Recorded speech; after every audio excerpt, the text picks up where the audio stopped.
Bagamat nakatulong na mailigtas ang buhay ng 15 tripulanteng Pinoy matapos na lumubog ang MV Devon Bay sa karagatang kanluran ng Pangasinan, sinabi ng Armed Forces of the Philippines na hindi nito mabubura ang daan-daang agresibong aksyon nito laban sa mga Pilipino.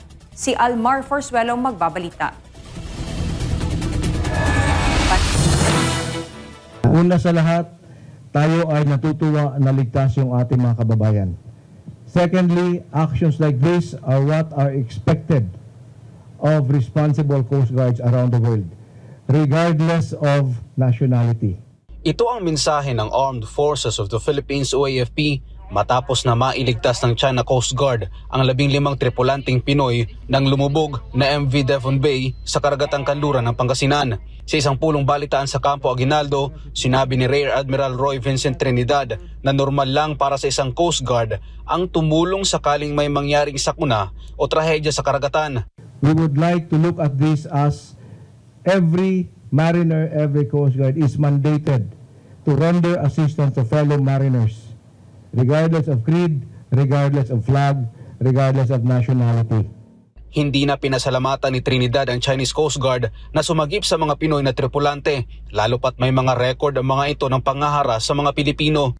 We do not expect any further announcements that would highlight such rescue because it is expected.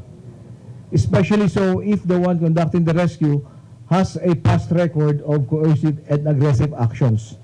Otherwise, highlighting such activities would lose the essence of the rescue itself, and it may even go to mere propaganda.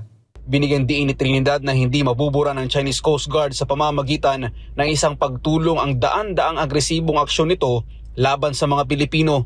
It will not erase the hundreds of coercive and aggressive actions done in the past. Sa huli, bagamat nakatulong ang China sa pagsalba ng buhay ng ilang Pilipino, malaking katanungan pa rin ngayon para sa AFP kung bakit nasa loob ng Exclusive Economic Zone o EEZ ng Pilipinas ang mga barko ng China. That should also be a question that is asked.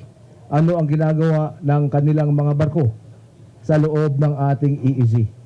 One, rescue, which is expected of all Coast Guards around the world, will not justify illegal intrusions into our EEZ.